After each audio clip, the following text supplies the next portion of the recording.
So, kamusta na mga idol, Barangay Ginebra updates tayo ngayon. Pero bago tayo magpatuloy, pa-like and subscribe and pahit po ng notification bell para updated kayo sa ating mga Barangay Ginebra updates. Barangay Ginebra, kumpiyansa at kayang manalo sa kupunan nga po ng San Miguel Beer. And well guys, sa naging laban kahapon ng semifinals kontra sa Northport ay napakaganda ng pinakita ng Barangay Ginebra.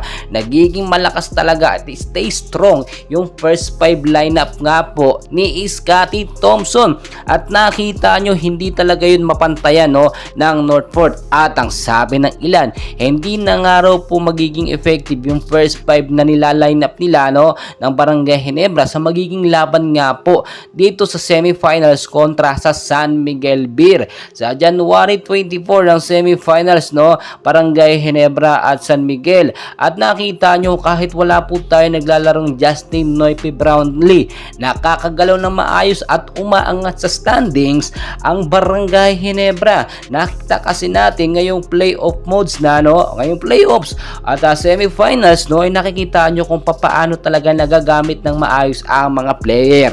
Tulad po ng ating sinasabi noon, magagaling mga player po ng Barangay Ginebra, tamang estratehiya at pagla-line up lamang po ng mga player ay magagamit sila ng maayos. Nakita natin yung lineup ni Scotty ngayon ay talagang sa kanya nang galing. Dati si Coach Timko nila-line up, pinagsasama itong si Japet at si Christian Stadhardinger. Binago nga po yun ni Scotty, kaya nga siya ang kinuhang captain po ng Barangay Ginebra dahil sa kanyang napagandang strategy at sistema. Yung first 5 Stanley Pringle, Scotty, Christian Stadhardinger, itong si Tony Bishop at Jamie Maloso, nananatili po yan. Napakatatag at malakas po talaga yan. So kung titignan nyo kung may laban nga ba ang Barangay Ginebra sa San Miguel Beer, napakalaki po ng lamang o talagang tsansan sila'y manalo. Sa naging laban sa Northport, lamang ng 13 points ang Barangay Ginebra. And so far, bihira po yan kapag ganyang quarterfinals, especially